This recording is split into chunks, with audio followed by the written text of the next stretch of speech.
What if, one day, you were asked to leave the very seat you paid for, just because you don't look like someone who belongs there? What would you do? Get angry, argue back, or stay silent, letting the world hear its own absurdity echo back at itself? On an Apex Air flight from New York to San Diego, Dr. Maya Lewis, an African-American CEO, just wanted a peaceful trip home after a long meeting. But the moment she settled into seat 1A in first class, a doubtful stare from head flight attendant Rachel Holt froze the entire cabin. "Are you sure you're in the right seat?" A question that seemed harmless, yet triggered a chain of events that would make the entire airline bow its head in shame. In just 6 minutes, the line between power and prejudice was turned upside down. A single plane ticket became a test for the whole system. Between bias and truth, which side would you choose if it were you? Would you stay calm and silent, or would you react, just like the world always does? Join me in the story of Dr. Maya Lewis, where justice doesn't need to shout to be heard. It just needs to stand still and let the truth speak for itself. If you believe that respect should never depend on skin color or clothing, hit that like, share, and subscribe, and together, let's witness the power of silent justice. Have you ever found yourself in a moment where it felt like the whole world was silently asking you, does this person really belong here? It's not a question they say out loud, but one that lingers in their eyes, thickening the air between two breaths. That morning, Dr. Maya Lewis just wanted a peaceful flight from New York to San Diego. She wore a simple white linen shirt, black slacks, her hair neatly tied up, and low-heeled shoes. No designer brands, no show of status, just the neat, composed look of someone used to long flights and endless meetings. Her seat was 1A first class, by the window, where she could glance at the sky and jot down notes for her project, Clear Horizon, a corporate ethics reform program she'd been developing.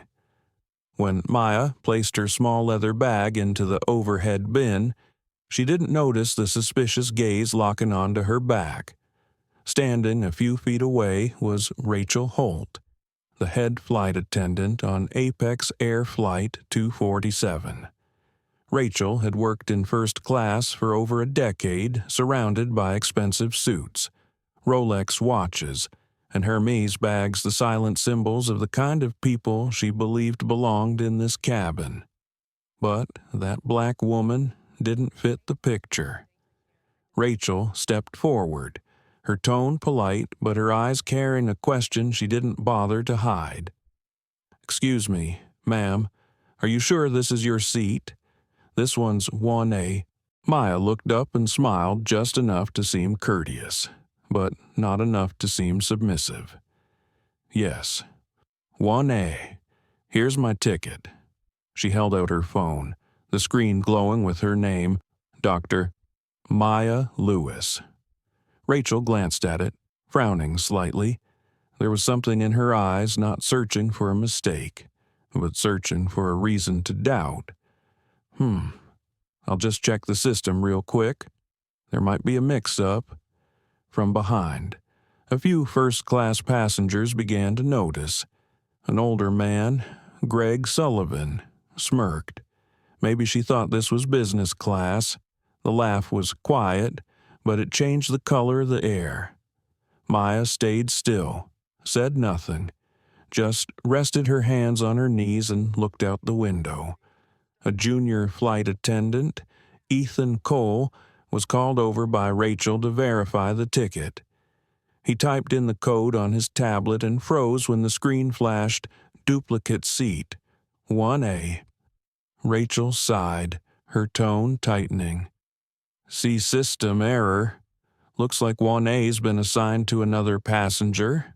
I'll need you to step back for a moment while we sort this out." And in that instant, every eye in the cabin seemed to turn toward Maya. Was she a black woman sitting in the wrong seat? Or was the system wrong? A technical question, on the surface, but one weighted with a history of buried prejudice. Clara Nguyen, Maya's Vietnamese-American assistant sitting in row 2, had seen it all. She stood up calmly. "This is a valid ticket. I'm the one who booked it for Dr. Lewis. It's likely a crew override error." Rachel shook her head, voice quieter but sharper. "I understand, but I still need to confirm. Airline policy doesn't allow." She stopped mid-sentence, but her eyes finished it for her. "Doesn't allow people like her to sit here." For a few seconds, the first-class cabin designed for comfort and calm felt suffocating. Maya still didn't move. She looked directly at Rachel. Not with anger, but with a calm, piercing gaze, the kind of look that seemed to take notes for a behavioral case study. Across the aisle, Noah Carter, a freelance journalist, had started recording. He sensed that something bigger than a technical issue was unfolding, a system revealing the truth it had long tried to hide. Rachel grabbed her radio, speaking curtly to the ground crew. Her tone carried irritation, the kind that comes when someone feels their authority being quietly challenged. "Could you please wait in the back while I handle this?" Maya tilted her head slightly. "I think I'll stay right here. We can all wait for the results, can't we?" Her voice was soft, even, but each word landed like a small, deliberate stone on the table. For a second, Rachel hesitated. She wasn't used to this kind of response, not anger, not pleading, but composed authority, the kind that made her feel smaller. Clara leaned toward Ethan. "Can you check the override log in the crew system?" Ethan looked at Maya, then Rachel, uncertain, but something in Maya's steady gaze made him nod. "Yeah, let me check." He entered a few commands. Then the screen displayed a short line, manual override by crew ID R. Holt. Silence fell like a weight across the cabin. Ethan swallowed hard. The error didn't come from the passenger. "Ma'am, it's from a manual override, under your ID." Rachel went pale. It must be a mistake." "I didn't." But before she could finish, a passenger chuckled softly. Greg Sullivan again, this time quieter, but no less cutting. "Maybe next time. Double check before you accuse someone." No one spoke after that. Maya simply looked ahead, her eyes gleaming with something no one could quite name. Not pride, not anger, just a cold, clear light, like metal catching the sun. In her mind, a single thought echoed. When the system fails, it always blames the ones who don't belong to it. Then, the cockpit door opened. Captain James Porter stepped out, having heard the commotion. When his eyes fell on Maya, he froze, his expression shifting from surprise to recognition. "Dr. Lewis, is that really you?" Rachel blinked, confused. "You know her?" The captain nodded slowly. "Know her? She's the one who helped us design Apex Air's internal digital infrastructure. If it weren't for her, these flights might not even be as safe as they are today." No one breathed. Maya spoke softly, so quietly her words seemed to dissolve into the air. "When we land, we'll talk." It wasn't a command, but somehow it carried the weight of one, and the cabin fell into complete silence. To be continued, Part 2. What no one knew was that the next 6 minutes, just 6 minutes, would turn this flight into the biggest storm in Apex Air's history. A camera turned on. A single sentence got recorded. And from that moment, justice began to speak. 6 minutes, just enough time for a plane to reach cruising altitude, or for a person to realize their true worth in a world full of prejudice. The first-class cabin of Apex Air Flight 247 fell into silence after the captain stepped away. But it wasn't the kind of silence that brings peace. It was thick, heavy, filled with shame, suspicion, and something quietly burning beneath the surface of civility. Rachel Holt, the head flight attendant, tried to keep her composure. She turned to Ethan Cole, who was still fumbling with his tablet. "Ethan, check the system again. Seat 1A's showing a duplicate assignment. Could be a glitch or someone tampered with the ticket." Her tone was sharp, brisk, as if trying to bury her personal discomfort under a layer of professionalism. Ethan re-entered the code. A red alert blinked on the screen. Duplicate seat. Conflict detected. He glanced at Dr. Maya Lewis. She was still seated, hands resting gently on her lap, eyes turned toward the window. Morning light spilled across half her face, calm, unshaken, without the faintest trace of anger. She didn't need to say a word. And somehow, that silence, that unbothered stillness made Rachel even more uneasy. "You see," Rachel said, voice clipped. "The system's showing an error. We need to clarify this before takeoff. From seat 1B. Greg Sullivan, the silver-haired man in a gray suit, let out a dry chuckle. Maybe she borrowed someone's ticket, or what a hacker. The words cut through the cabin like a thin, cold blade. Maya turned her head toward him. No fury, no sarcasm, just a direct, unflinching look, the kind that forces the other person to see themselves reflected in it. Greg hesitated for a split second, but pride, the kind that thrives on being served, wouldn't let him back down. "Well, we all know first class isn't cheap," he continued, voice half joking, half serious. "Funny how anyone can just sit here these days with an e-ticket." From row 2, Clara Nguyen leaned forward. Her voice was calm but clear. "Mr. Sullivan, her name is on the ticket. If there's an error, it's the system's, not the passengers." Rachel forced a smile. "I'm just following procedure, ma'am." Maya finally spoke, her voice low and even. "Procedures exist to protect people, not to hurt them." A pause. Her tone wasn't loud, wasn't harsh, but it carried weight. At the back of the cabin, Noah Carter, the freelance journalist, had quietly pulled out his phone. He wasn't the type to chase drama, but instinct told him this moment mattered. Not to humiliate anyone, but to preserve the truth before someone tried to erase it. The red light on his camera flicked on. Rachel noticed, snapping, "Sir, please turn off your camera. This is a private area." Noah replied evenly, "I'll stop recording the moment I see that no one here is being treated unfairly." His words sparked through the air like static. Several passengers looked away, ashamed. They didn't want to get involved, but deep down, they knew they'd just witnessed something wrong. Ethan was still typing, trying to trace the system error. He sighed. "Ms. Holt, looks like the system was overridden manually under a crew ID. Maybe a mistyped entry." Rachel shot him a quick look, trying to mask her unease. "Just a minor glitch. I'll report it to tech later." But before she could finish, Noah stepped closer, phone still steady. "Sorry, did you just say the override came from a crew ID? Meaning, it wasn't the passenger's fault?"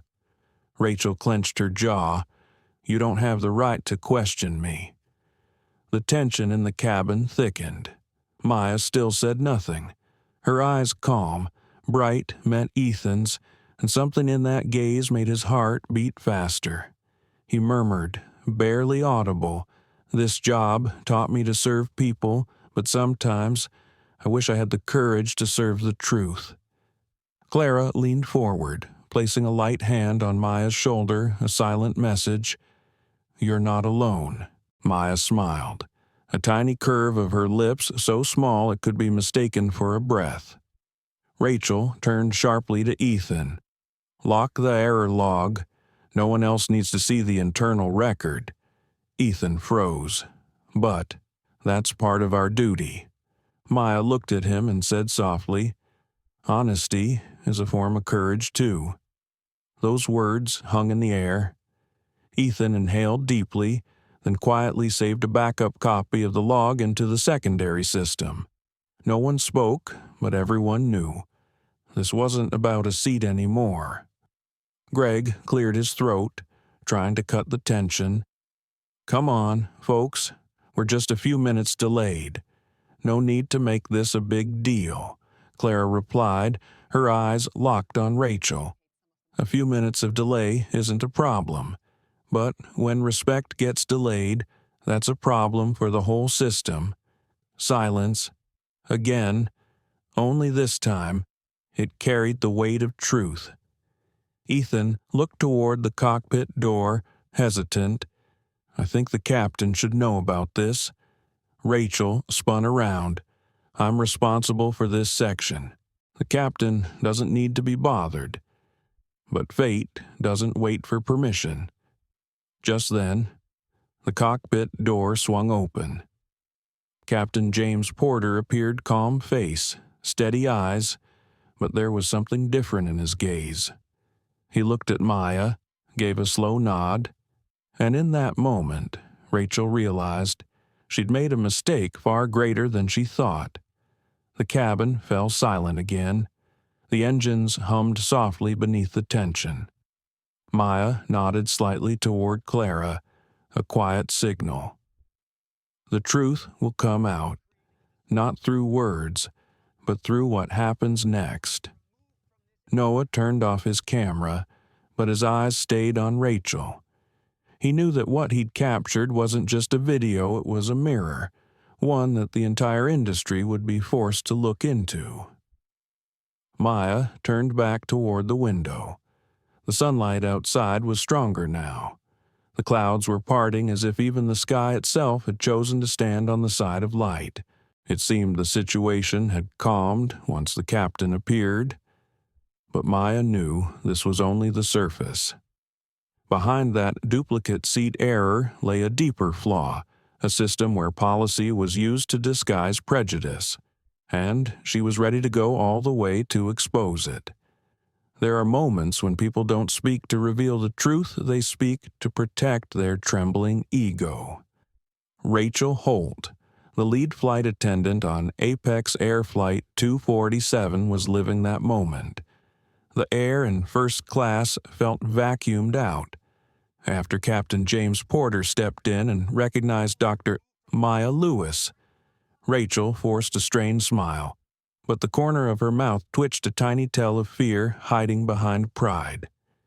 "Captain," she said, trying to sound composed, "this passenger, there's an issue with her ticket. The system flagged a duplicate seat. I was just following procedure." Captain Porter gave a slow nod, saying nothing more. His eyes shifted toward Maya, eyes that silently carried an apology someone else couldn't say. Maya calmly held out her ID and electronic boarding pass. "Everything's here all by the book." Her tone was steady, void of blame or accusation, only a quiet authority that made others tread carefully. Rachel glanced quickly at the screen, then at Maya as if searching for a crack in her story. "You could have edited that e-ticket. We've seen that happen before." The entire cabin stirred. That wasn't a procedural check anymore, it was an accusation. And underneath it, the quiet sting of racism. A black woman accused of fraud simply because she dared to sit in the first class. Noah Carter, still filming discreetly, lowered his phone but kept the camera rolling. He studied Rachel for a long second before speaking softly, just loud enough for everyone to hear. Are you doubting her because of the system error, or because she doesn't fit your idea of what first class looks like? Rachel flushed red. You don't have the right to question me. I'm following policy. From the row behind. Clara Nguyen spoke gently, her voice like a soft wind, but every word clear. Policy never asks us to lose our humanity. That sentence landed heavy. A few passengers lowered their eyes. In rooms of privilege, silence is the easiest way to stay comfortable. But today, silence meant complicity. Rachel took a step back, clutching her radio. If you don't comply, I'll have to call airport security. We can't risk flight safety. Safety, procedure, policy. The words rolled out like armor, but underneath was fear. The fear of someone realizing she wasn't in control anymore. Maya looked at her not with anger, but with quiet clarity. You can call security if that makes you feel safe. But I also have the right to be treated with respect as a paying passenger. A long pause. Ethan Cole finally spoke, voice low but firm. Rachel, if the error came from a crew override, calling security isn't necessary. Rachel whipped around, sharper now. Ethan, you don't understand how serious this could be. Anyone can fake an ID. A boarding pass say whatever they want, from across the aisle. Greg Sullivan chuckled the kind of laugh that grated like metal. Maybe Ethan's got a point. But hey, these days anyone can call themselves doctor. He snorted, smug, his laugh echoing like a coin dropped on steel. Maya didn't flinch. She leaned forward, opened her bag, and pulled out an ID card, Apex Ethics Council. Her name engraved clearly, Dr. Maya Lewis, Senior Advisor, Ethics and Compliance Division. She placed it on the folding table between the seats. Her voice was soft, almost conversational. I'm not just a passenger. I'm one of the consultants who helped write the very policies you're referring to. The cabin froze. Rachel stood motionless. Ethan swallowed hard. Greg's smirk vanished. Noah tapped the stop button on his camera not because it was over, but because he knew what he'd just captured was enough. Justice had entered the frame quietly, without raising its voice. Rachel forced another shaky smile. I didn't mean any disrespect. Dr. Lewis, I was just following the rules to ensure everyone's safety. Maya looked at her calm, deliberate. Policies are made to protect people. But when you use them to protect prejudice, they stop being policies and become masks for injustice. Silence. Only the hum of the engines filled the air, blending with the sound of uneasy breathing. Captain Porter cleared his throat. His tone was low, but resolute. Rachel, there's no need for security here. I can personally confirm, Dr. Lewis is a verified passenger and more than that. She's the one who helped this airline recover from last year's data breach. Rachel's head dropped slightly, her hand still clutching the radio. In that instant, the woman who once stood as a figure of authority looked suddenly small, shrunken beneath the weight of her own mistake. Maya didn't gloat. She knew systems don't fail because of one person. They fail because of all the people who stay silent when they do. And she wasn't going to stay silent anymore. She spoke quietly, almost like a whisper meant for herself. I'm not angry, Rachel, but I won't overlook this, because if I stay silent, you'll believe this behavior is normal. Noah met her gaze through the lens, and in that moment, he understood. Justice didn't always roar. Sometimes it spoke softly in a voice steady enough to melt the ice in someone's heart. Rachel stepped back, her face a mix of guilt and fear. We can talk after landing, Doctor. Louis. Maya nodded slightly. Yes, when we land. The words came again familiar, calm, but this time they weren't a promise. They were a declaration justice would land with this plane.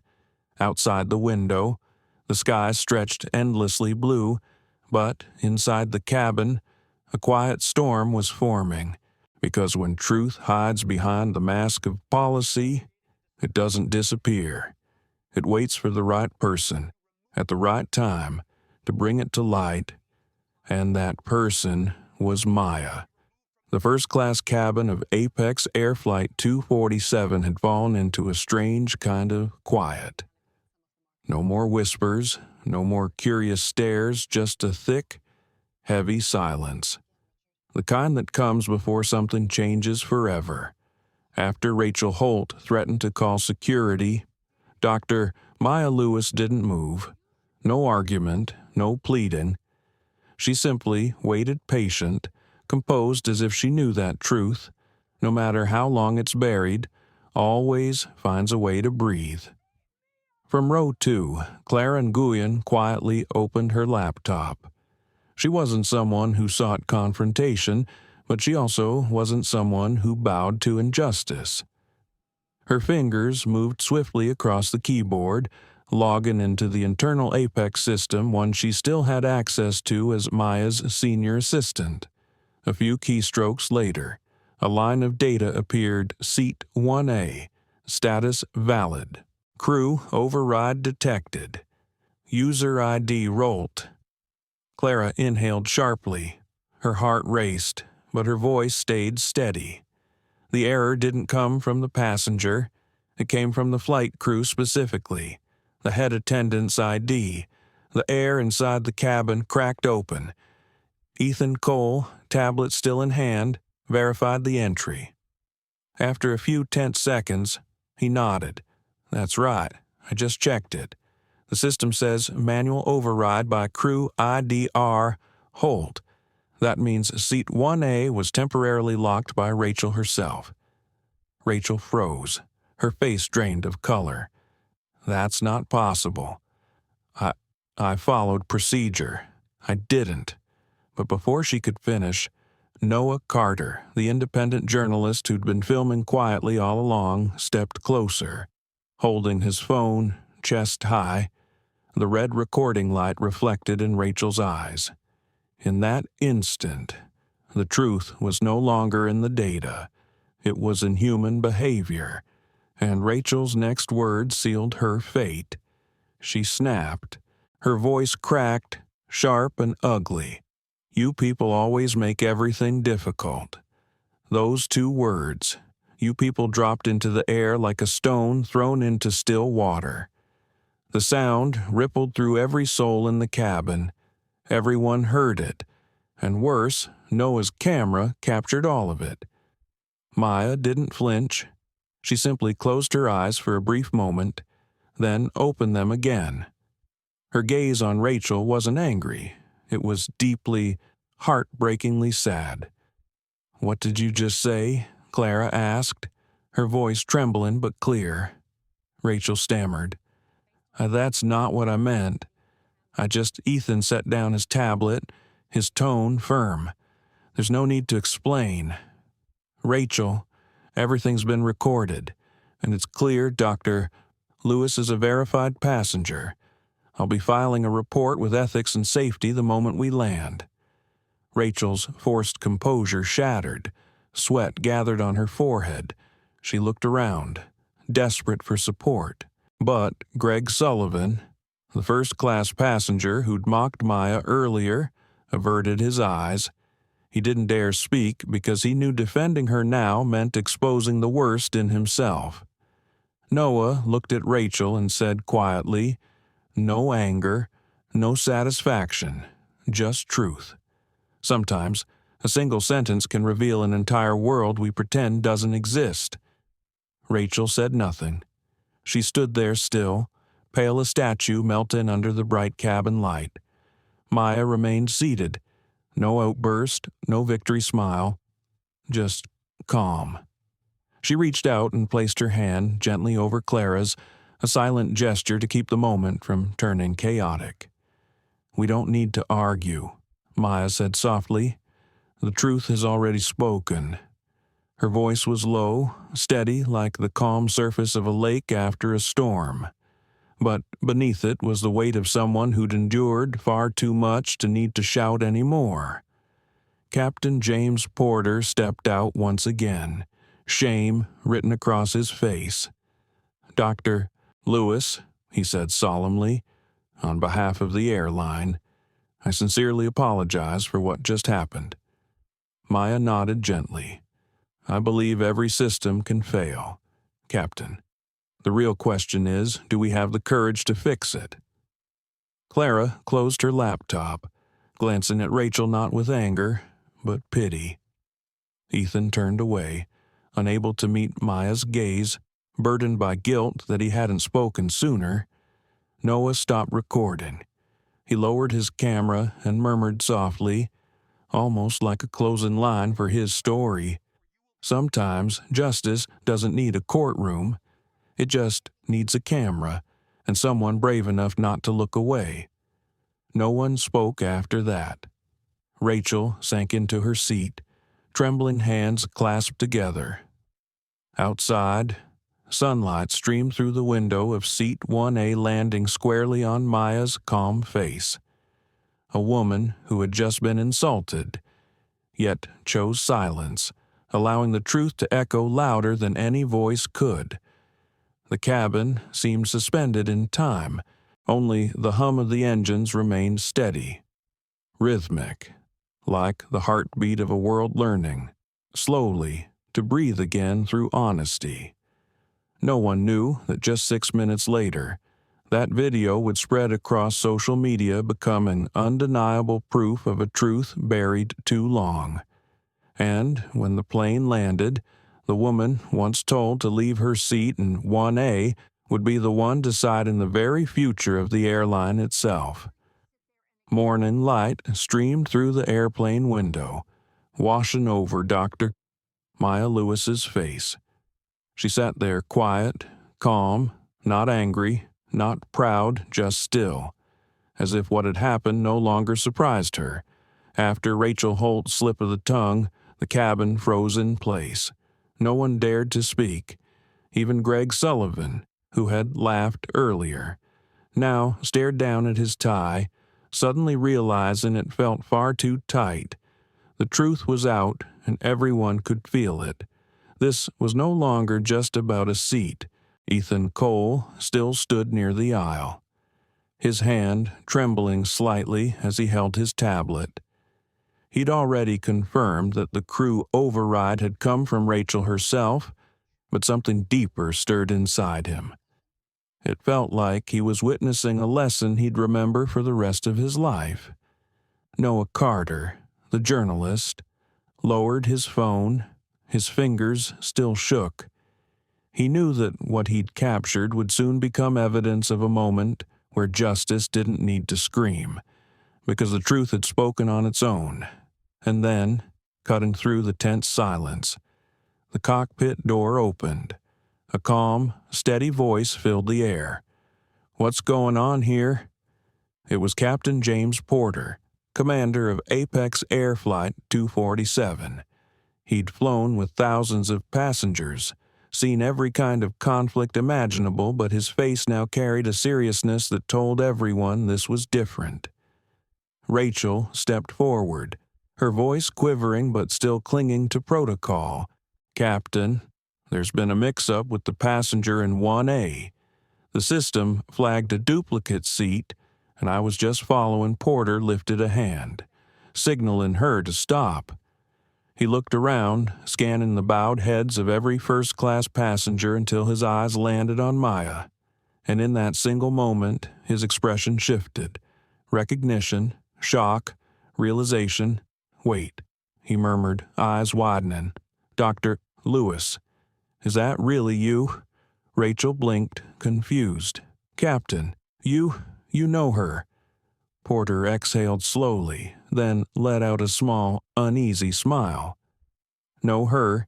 She's the one who helped build this company's digital foundation. Every system we use from flight coordination to data security was developed on her framework. If it weren't for Dr.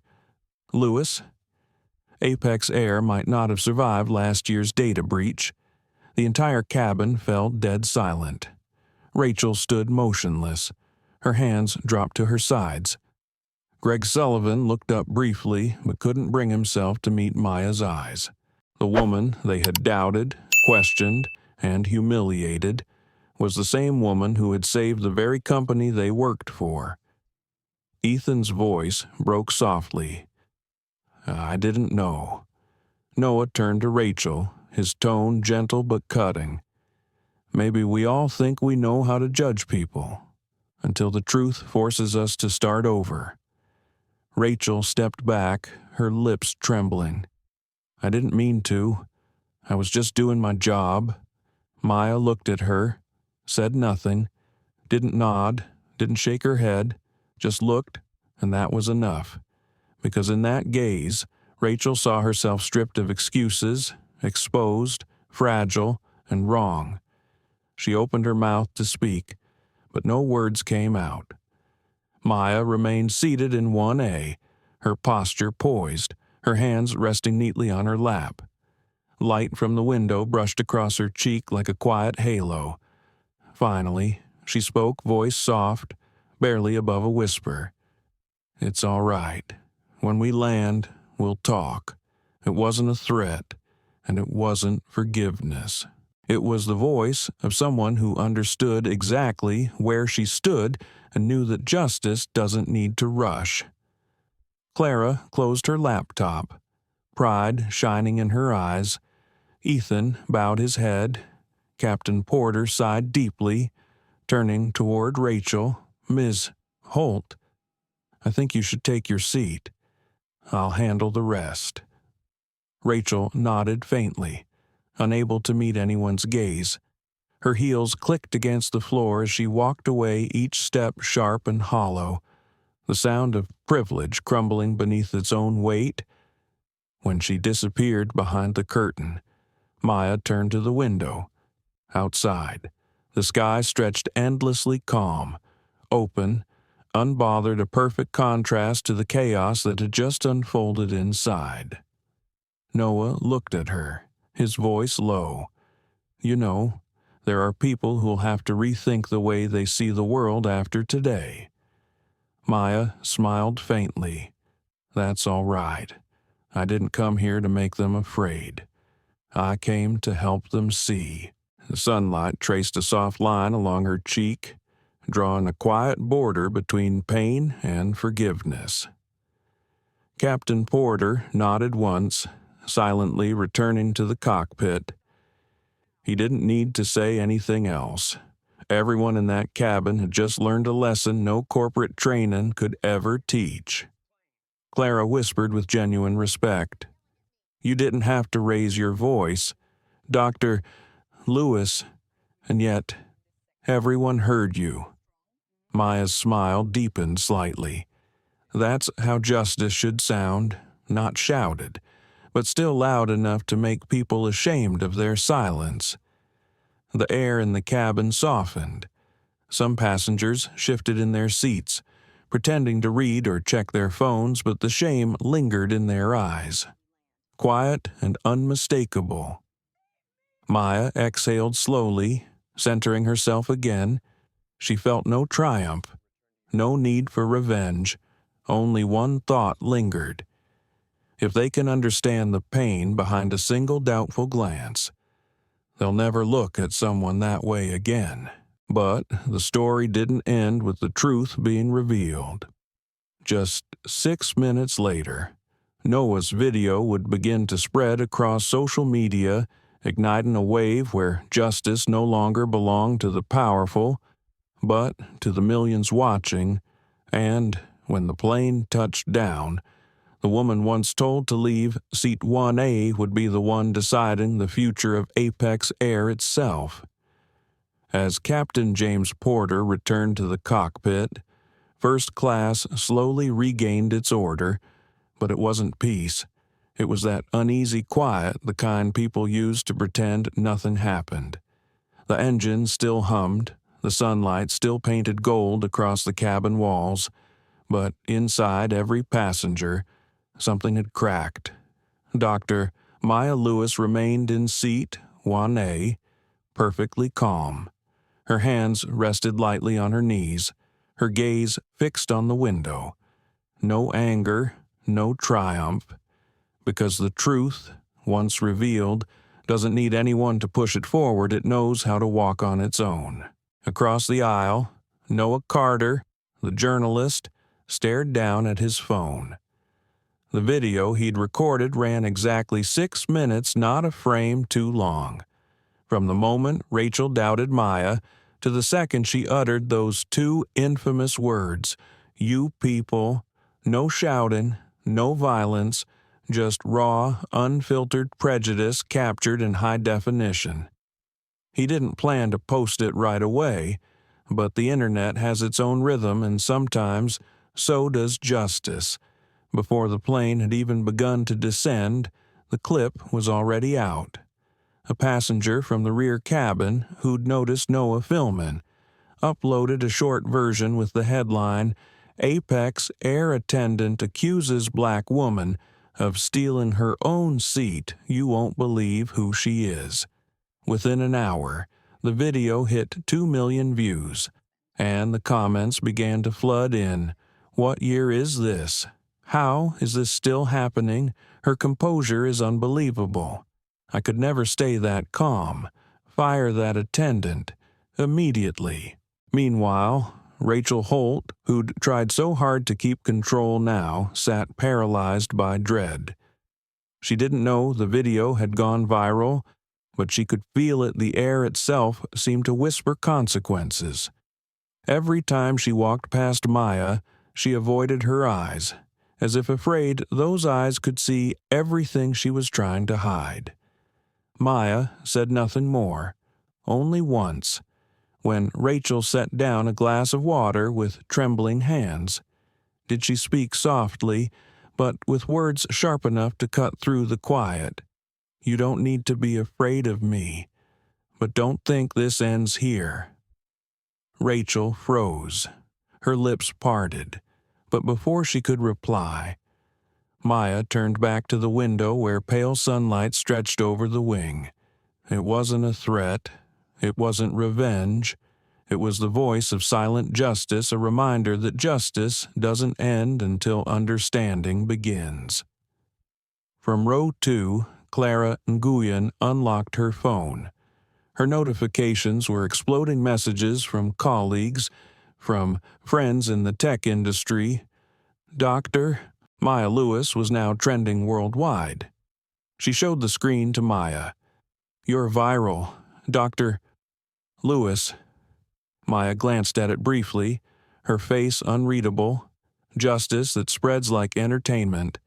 Sometimes that makes me sad. Clara." Then she smiled faintly. "But if it helps people think, then maybe it's worth it." Noah turned around, voice low, sincere. "I didn't film that moment to expose anyone. I filmed it to show that calm can be stronger than outrage." Maya nodded slowly. "You don't need to explain. The world needs to see this, not to condemn, but to finally learn how to listen." Rachel sat farther away now, clutching her radio like a lifeline. Her mind replayed every decision, every procedure she'd used to justify herself. She'd once believed policy made her right, but now she saw that policy had only been a mask for blindness. Ethan Cole approached Maya quietly. I'm sorry," he said. "I should have spoken up sooner." Maya turned toward him, her eyes kind, but unwavering. "Don't apologize to me, Ethan. Apologize to yourself for staying silent when you knew something was wrong." Ethan lowered his head. Those words would follow him long after the flight ended, a mirror he'd never forget. At 30,000 feet, the engines droned steadily, but below, the world was already on fire, Hundreds of articles, podcasts, and videos began dissecting the incident, asking one question again and again. How can this still happen, and how did she stay so calm?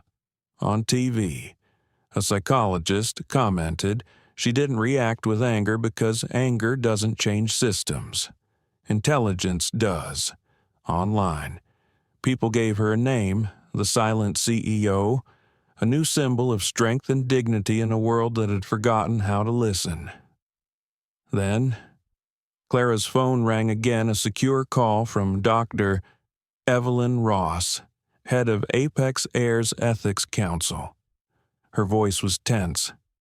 Maya, the video's everywhere. The board's in emergency session. They're trying to blame a system glitch again. But we both know this isn't about a system. Maya answered quietly.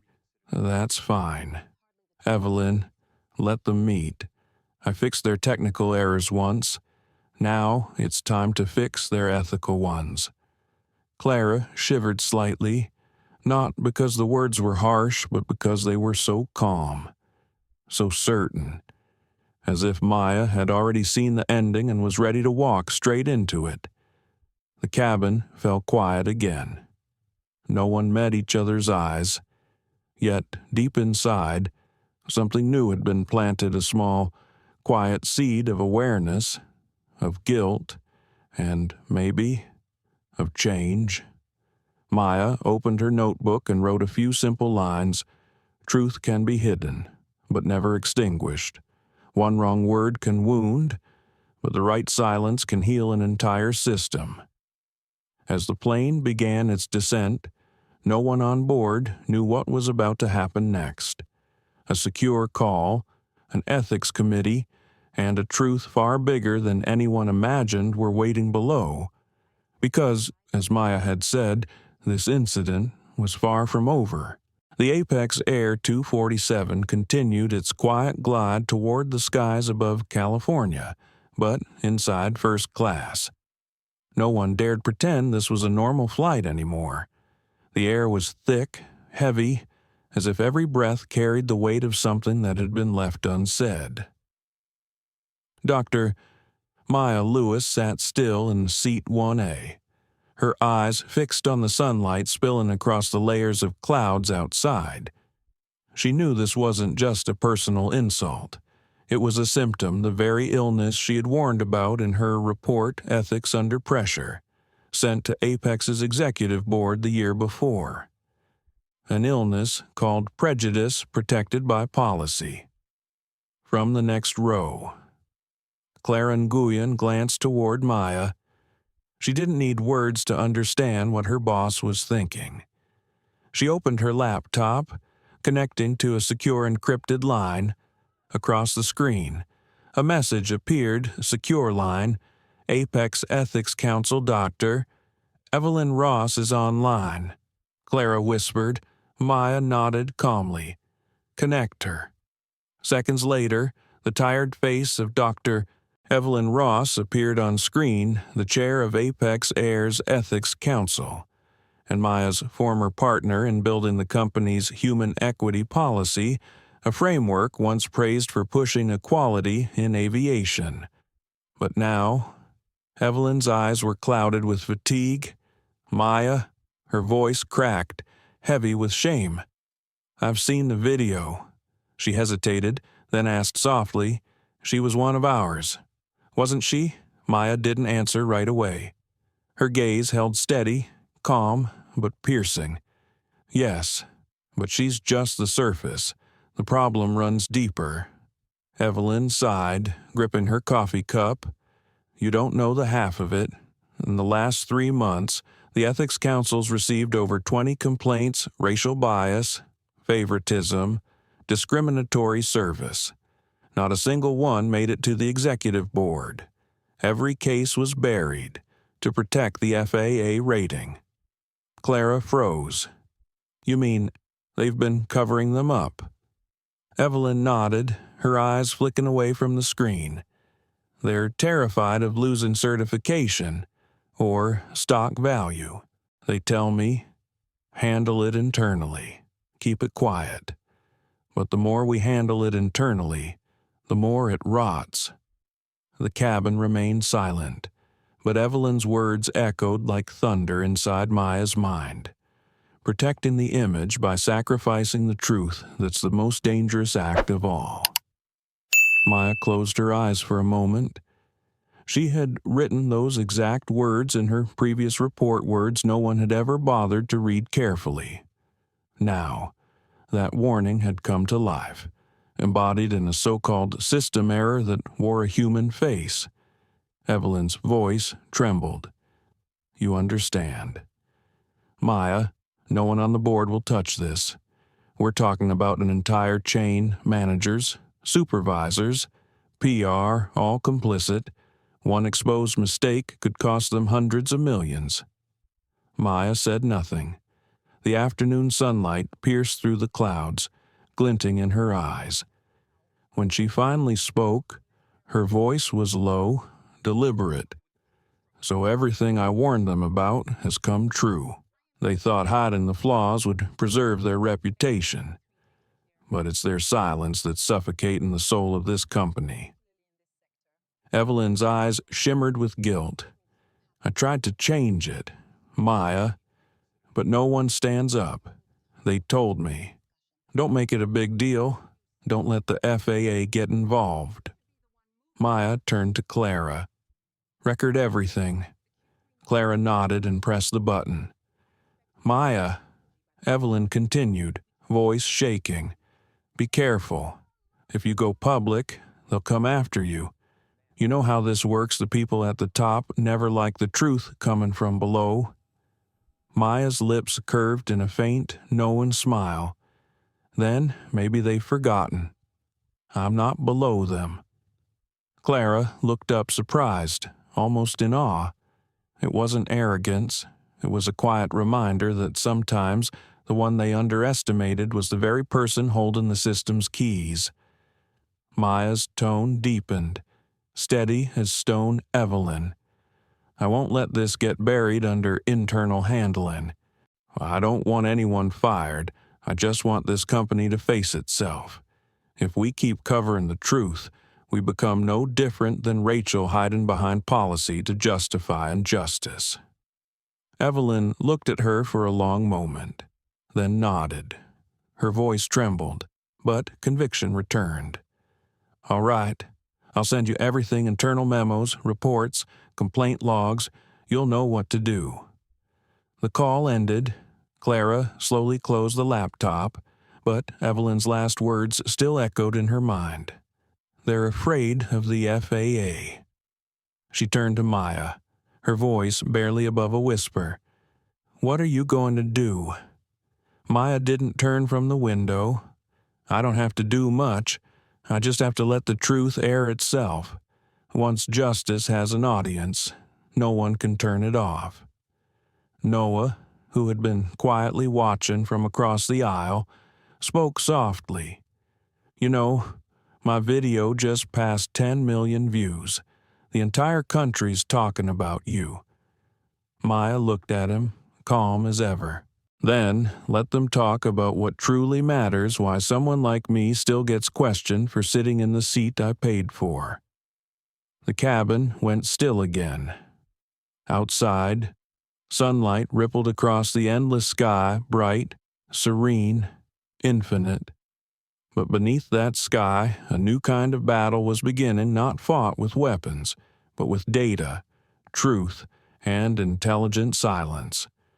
Maya opened her leather notebook and wrote quietly, "Truth can be hidden, but never erased. One careless word can wound, but silence, when it's the right kind, can heal an entire system." When the secure call ended, no one in the cabin suspected that the next confession would come from someone among them, a young crew member, exhausted by silence, about to reveal something that would make the entire system bow its head. When the video call with Dr. Evelyn Ross ended, the first-class cabin fell into an uneasy silence. No more accusations, no more anger, Only the quiet, the kind that comes when people are finally left alone with their own conscience. Dr. Maya Lewis sat still in seat 1A, her back straight, her gaze fixed on the window where the sun was sinking low, painting half the western sky in amber light. She didn't speak yet. Her silence carried weight. It wasn't the silence of defense anymore. It was a new kind of authority, the kind that makes people look inward. Across from her, Ethan Cole stood motionless, his hands clasped tightly together. He had thought of walking away, but something in Maya's eyes, calm, unblaming, yet unyielding, kept him there. He drew a deep breath, gathering the courage to say what had been buried inside him for too long. "Dr. Lewis," he began, his voice low and rough with emotion, "I need to say this. Not for you, for me." Maya turned toward him, eyes steady, nodding softly, granting him permission to lay down his burden. Ethan glanced around the cabin. A few passengers sat quietly, their heads lowered. Then he spoke, each word deliberate and heavy. "This isn't the first time I've seen something like this. I've seen black passengers asked to recheck their tickets, asked if they were sure they were in the right cabin. Some stayed silent and walked away. Some argued and then got labeled as disruptive. I kept telling myself I was just following orders, that I didn't build this system. But now," his voice trembled, "I see that my silence was part of that system." Clara looked at him not with judgment, but with quiet empathy. Noah lowered his phone, stopping the recording. This was no longer news. It was a moment of humanity. Ethan's voice shook as he continued. "We were trained to protect the brand image. But no one taught us that image means nothing if it's built on humiliation. I remember once an elderly black woman was asked to leave first class just because her clothes looked too ordinary. I saw it happen, and I said nothing. I thought I just didn't want trouble. But now, looking at you sitting here, Dr. Lewis, all I feel is shame." No one spoke. The steady hum of the engines filled the cabin like a heartbeat, and then Maya's voice broke the stillness, soft but clear, each word landing like truth itself. "Ethan, the problem isn't seat 1A. She paused, looked directly at him, and continued. "The problem is that this system made people believe respect comes with a dress code. The words cut through the air like a fine blade, gentle, but impossible to ignore." Ethan bowed his head. He understood. All those years, he had learned to decide who deserved service by appearance alone, and in doing so, had forgotten what the job was truly about: serving people, not prejudice. Maya tilted her head slightly, her tone low, not angry, but deeply sad. "You know, Ethan, I'm not angry at Rachel, and I'm not angry at you. I'm just sorry, because every time someone like me is doubted, a piece of this system's humanity disappears, and good people like you are left to carry that loss." Clara placed a gentle hand on Maya's shoulder.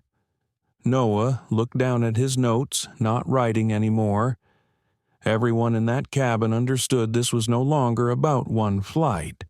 It was a mirror held up to society itself. Ethan's voice was barely a whisper now. I kept telling myself I wasn't a bad person, but I never had the courage to say enough. Now I want to say it enough. This can't keep happening. Maya smiled softly. "You just did what many never will. You faced the truth." Outside, the plane pierced through a thin layer of cloud. Sunlight washed over their faces, warm and forgiving, like the world itself was exhaling. Ethan lifted his head, his voice steadier now. If there's anything I can do to make this right, please tell me." Maya met his gaze, her words slow and tender, like a lesson meant to last. "You don't need to do anything grand. Just don't stay silent again. When you see someone treated unfairly, remember, justice begins in the eyes of the witness. Not everyone has power, but everyone can choose what's right." Ethan nodded, tears slipping down his cheeks. Not tears of guilt, but of awakening. Noah leaned toward Clara, whispering, "If this video ever goes viral, the world needs to hear him too. Not just the wrongdoing, the redemption." Maya glanced at them, her expression calm but deep. "Exactly. Mistakes deserve to be remembered, but repentance deserves to be shared." No one spoke after that. Only the steady whisper of the wind outside, blending with the quiet breathing of people who had begun to change. In the back row, Rachel sat silently, once the center of chaos. She now bowed her head not from fear, but from understanding. She had just witnessed something she never thought possible, that justice can arrive in silence, and kindness can wield more power than punishment. The plane kept flying, but no one on board was the same anymore. And when the cell signal returned as they began their descent, a new call came through this time, not to apologize, but to intervene from the highest levels. Because once justice begins to be heard, the system can no longer pretend to be deaf. As Apex Air Flight 247 began its descent, the first-class cabin sat under a heavy silence, but this silence was different.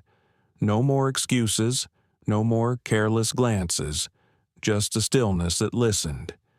Ethan Cole's confession lingered in the air. "I thought I wasn't wrong, until I realized silence is also a choice, and sometimes it's the wrong one." In seat 1A, Dr. Maya Lewis remained composed. She knew once people begin to truly see the problem, the storm is only just beginning. Outside, the sun melted into gold across the wings, the sky painted with the quiet tension of something inevitable. From row 2, Clara Nguyen checked her phone. The screen flashed. An incoming call. "Richard Hale, Co-O, Apex Air." Clara met Maya's gaze. Maya nodded once. "Put it through." The speaker clicked, and a deep, measured male voice filled the cabin, the tone of a man used to power, but not to being cornered. "Maya, I just saw what's happening. First, let me say, on behalf of Apex, I sincerely apologize, but I think we should handle this privately. No need to make more noise than necessary." Maya leaned back, expression unreadable. Her voice was calm, too. Calm. "You say we, Richard, but I'm not sure we share the same definition of transparency." There was a pause. Then Richard's voice softened, the kind of smooth tone executives use when they think charm can fix damage. "Maya, this was an unfortunate misunderstanding. We're handling it internally. You don't need to worry, this will be dealt with discreetly. We can discuss a different kind of partnership, perhaps one that prevents this from hurting the stock." Maya gave a faint, almost imperceptible smile. "You mentioned protecting the stock price," she said quietly, "but not protecting the people." Clara glanced up. She recognized that tone. It wasn't anger. It was the kind of precision that comes from patience sharpened into steel. Maya reached for the seat control and tapped a button. A soft chime, speaker mode on. The cabin filled with Richard's voice. He hesitated. "Maya, are you on speaker? I don't think you think wrong." Maya cut in soft, but decisive. "If you wanted a private conversation, you should have called before your company's prejudice went public nationwide." No one moved, no one breathed. The only sound was the faint hum of the engines. steady and indifferent. Maya looked straight ahead, voice even and deliberate. You called this an isolated incident. But I have copies of internal emails between you and Daniel Ward, your former compliance officer. You remember those, don't you? A pause. Then Richard's voice brittle, nervous. I don't know what you're talking about. Maya nodded to Clara. Clara opened her laptop and mirrored the screen for everyone to see. The text glowed cold and damning. Temporarily conceal 8 discrimination complaints from Q2. Goal, preserve FAA rating ahead of audit. Daniel Ward, Richard Hale, CC, HR head, PR lead. The cabin froze. The air itself felt heavier. Richard's voice cracked, words tumbling out too fast. Maya, listen to me, that was during a crisis. We were protecting the brand. Every major airline does this. Stop. Her voice didn't rise, but it sliced clean through his defense. You just said every company does this. Do you hear what you're justifying? Richard's silence. At the back of the cabin, Noah Carter lifted his phone. This time, he wasn't filming. He was recording. Not for clicks. For the record, Maya continued, slow and steady. You think this is a PR issue. It's not. This is a moral fracture. And when that spreads, no amount of branding can seal it. I helped build Apex's digital infrastructure. I know when corrupted data sits too long, the system collapses. People are no different. Richard, keep blocking the truth long enough, and the company will collapse from within. Richard's tone changed, pleading now.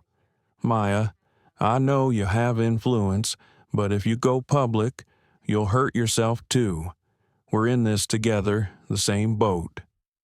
Maya turned toward the window, watching the last line of sunlight fade. No, Richard, we're not in the same boat. I'm in the sky and you're still trying to keep a sinking ship afloat by throwing more stones into it. The words hung there, cutting through the quiet like thunder. No one in the cabin could look up. Even Rachel Holt, who once doubted her, kept her head bowed. Ethan whispered, barely audible.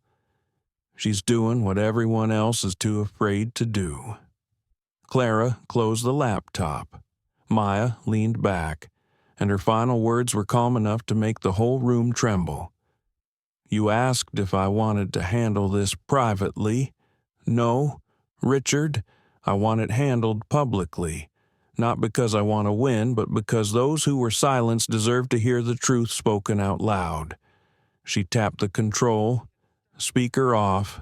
The cabin remained motionless. Ethan's eyes glistened, part shame, part awe. Noah exhaled softly. Clara stared at Maya, realizing that the woman who'd once been told she didn't belong in seat 1A had just made an entire system bow to her. No shouting, no fury, just the unwavering force of truth spoken in a voice too calm to ignore.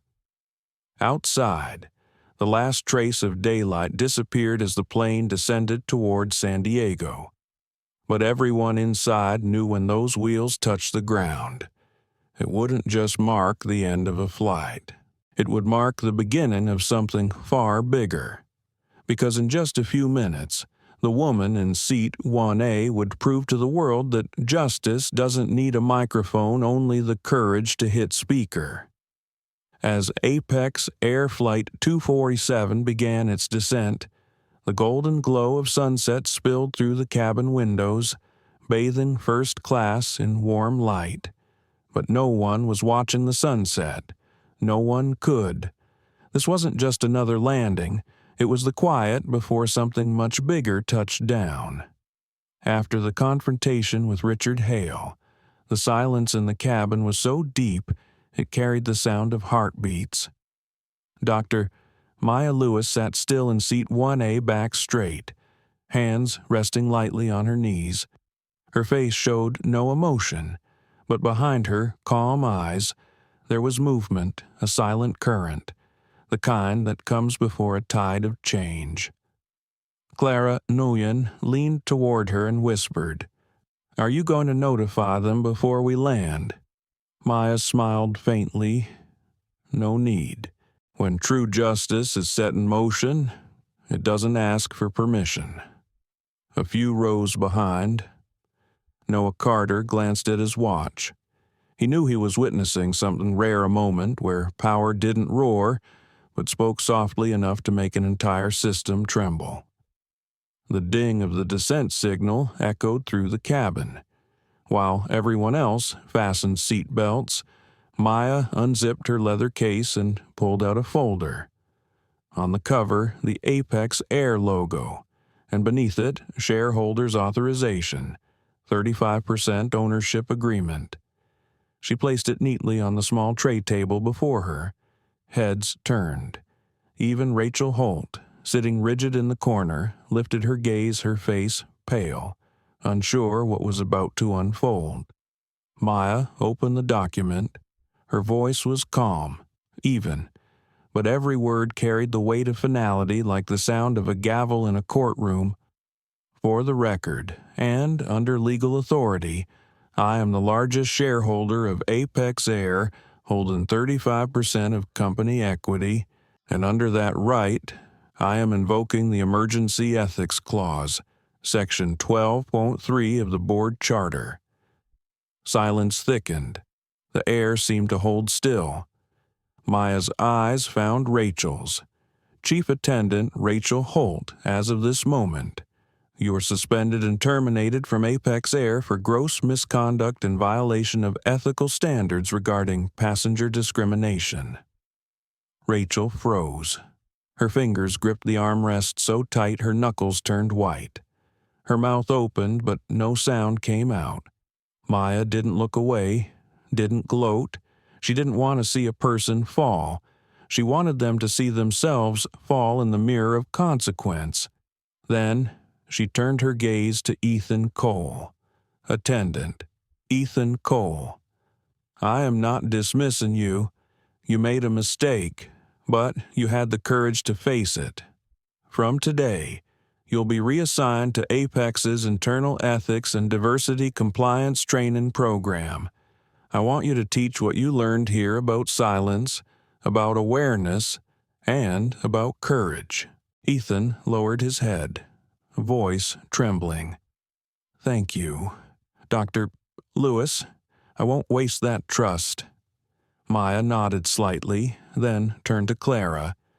"Send notice to the Independent Audit Office. I want a 5-year internal review all discrimination complaints, passenger and employee alike. Every email, every report that was overlooked, brought into the light." Clara's fingers flew over the keyboard. In the hush of the cabin, even the click of each key struck like a heartbeat. At the back, Noah Carter, the journalist, watched her eyes steady, reverent. "You just redefined power," he said softly. "No shouting, no orders, just knowing you could." Maya looked at him, her voice quiet but unwavering. "Power isn't for protecting yourself. It's for fixing what hurt others." For a long moment, no one moved. There was no passenger, no crew anymore, only people, stripped bare of titles and pride, all standing inside the reflection of a single truth. Rachel lowered her head. Tears slipped down her face. No one mocked her. No one rejoiced. Her downfall didn't come from punishment, but from realizing she had betrayed the very role meant to protect others. Maya looked at her gently. "Rachel, I don't want to destroy you. I just want you to understand. Respect isn't a privilege given to those with authority. It's a responsibility carried by those trusted with it." Rachel nodded, silently, tears still falling. Then, Ethan reached out and placed a hand on her shoulder, a gesture small, but enough to soften the entire room. For the first time on this flight, Someone touched Rachel not out of duty, but out of humanity. Clara hit send. A soft ding confirmed transmission. Maya exhaled slowly, as if she had finally set down a weight she'd carried for years. Noah spoke quietly. "Do you think they'll retaliate?" The ones higher up, Maya smiled faintly. "Maybe, but not with silence this time, because now truth has witnesses and justice has a voice." The plane shuddered gently as it approached the runway. Outside, the last trace of sunlight kissed the distant ocean, its reflection glinting off the cabin window, where Maya's silhouette appeared small, steady, unshakable. She closed her eyes and whispered to herself, "No one has the right to define another person's worth, especially when that person already knows their own." As Flight 247 touched down in San Diego, the story was far from over. What Maya had just done wasn't a disciplinary act. It was the first move in a complete transformation, a movement that would soon be known across the aviation world as Project Clear Horizon, a reform that would forever change how justice is defined in the skies. The sound of the landing gear touching down in San Diego echoed through the cabin like a full stop at the end of a long sentence. Or, perhaps, the first word of a brand new chapter. Outside the window, the last light of sunset spread gold across the runway. Inside first class. Silence lingered, but it wasn't the silence of fear anymore. It was the silence of people who had witnessed change. Dr. Maya Lewis stayed seated in 1A, seatbelt fastened, eyes closed.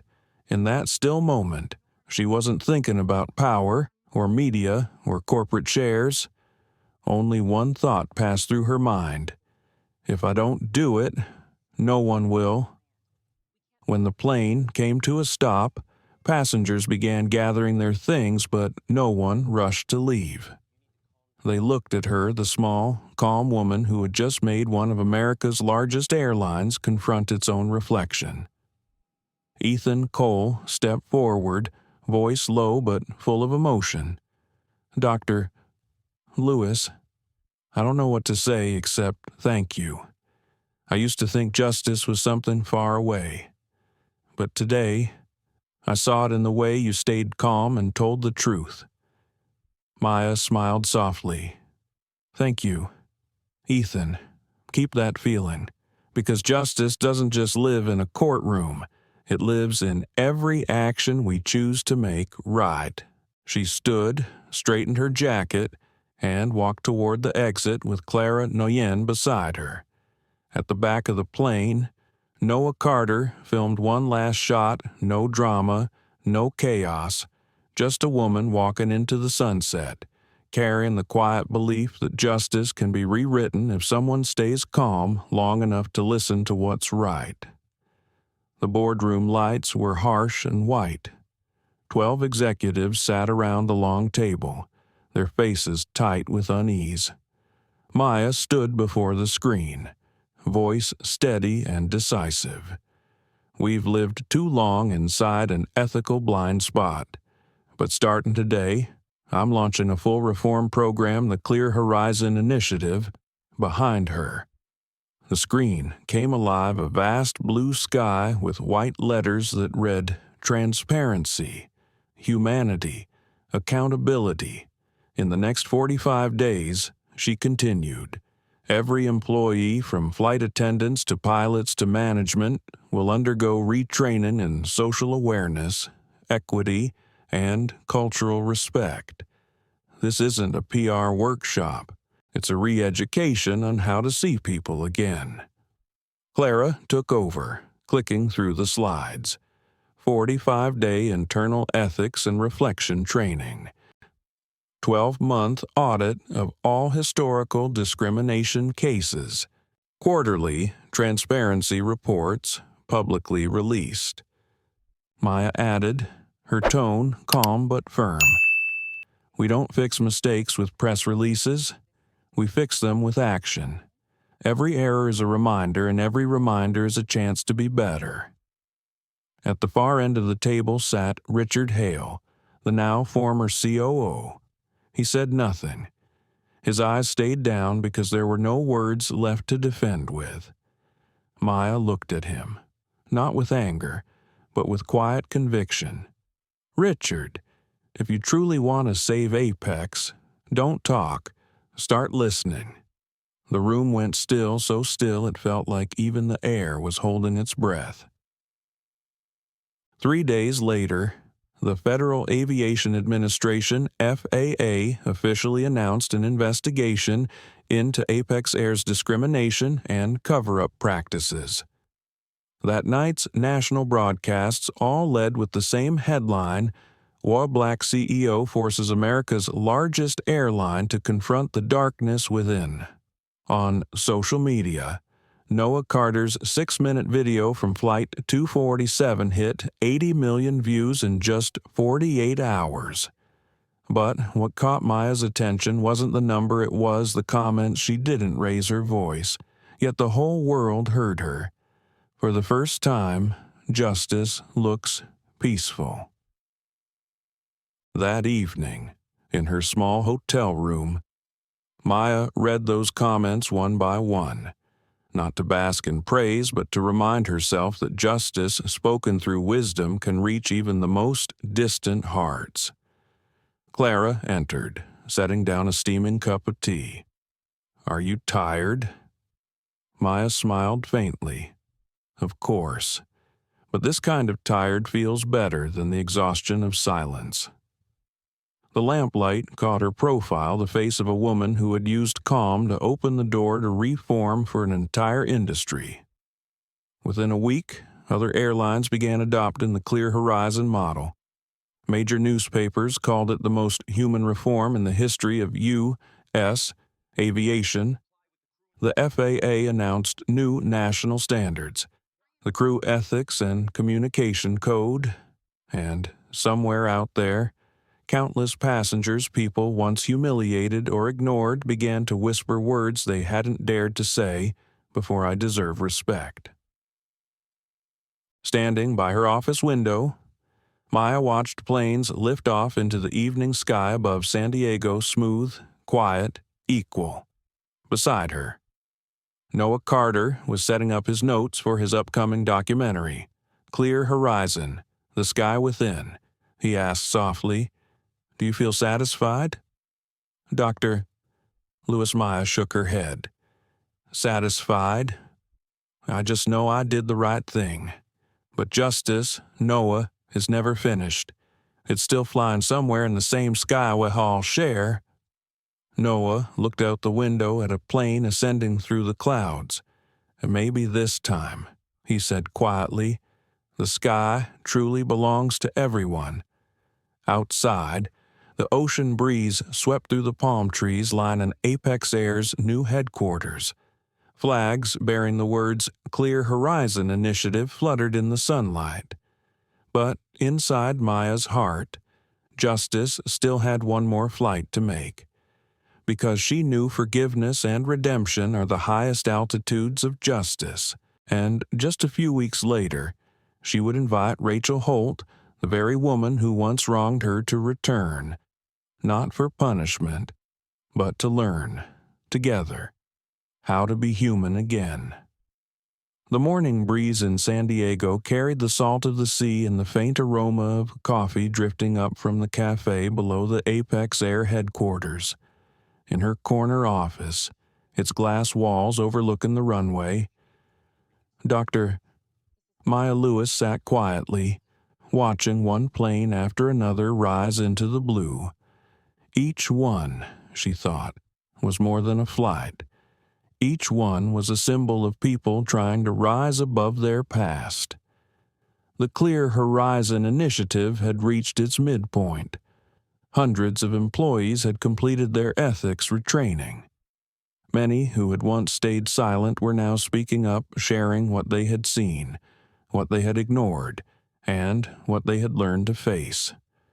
No more fear of retaliation, no more shame in admitting mistakes, Change was spreading through Apex not through slogans, but through the way people began looking at one another. And yet, one person remained silent. Rachel Holt.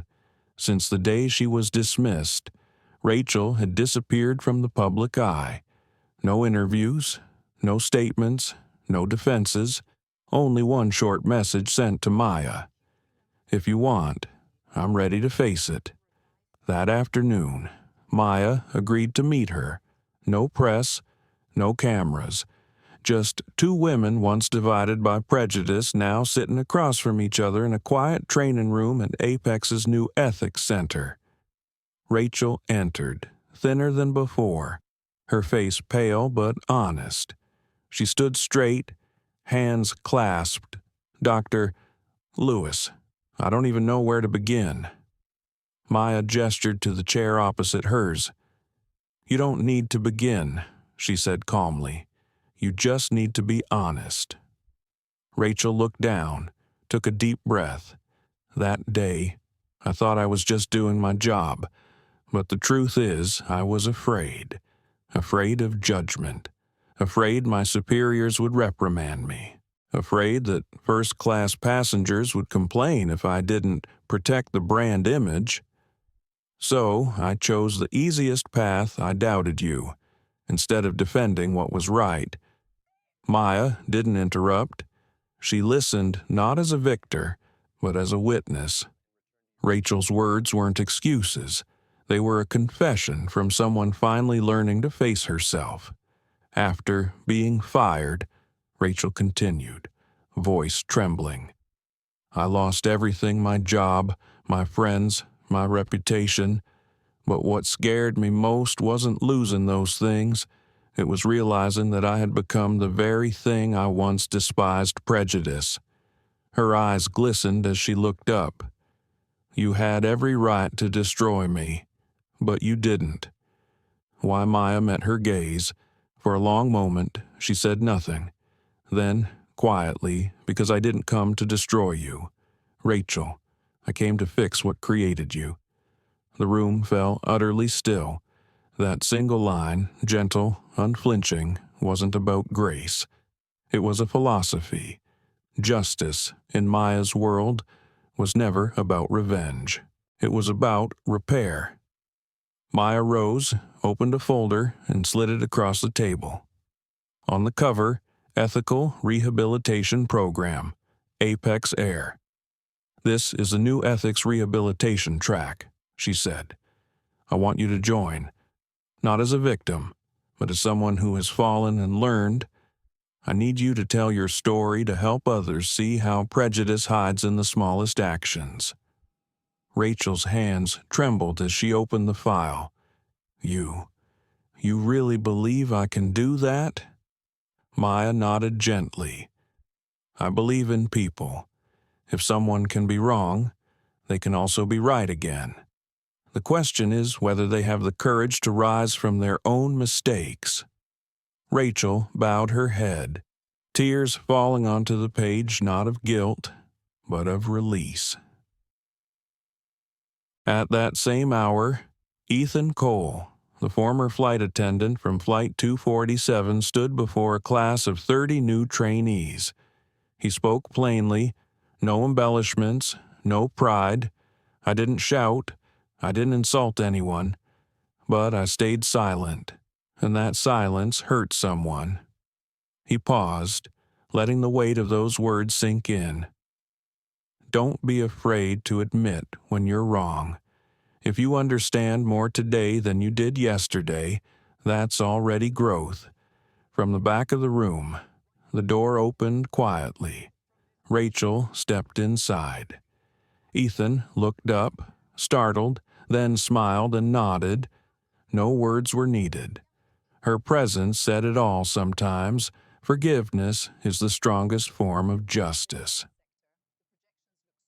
In the main office, Clara Nguyen scanned through new reports, her voice full of awe as she spoke to Maya. "You know, in just 3 weeks, we've had over 200 volunteers sign up for the ethics program. Even staff from other airlines are sending thank you letters." Maya smiled softly, eyes turning toward the window, where planes glided through the clear blue sky. "Clear horizon," she said slowly. "It's not just a corporate reform, Clara. It's a reminder that people can learn to be kind again."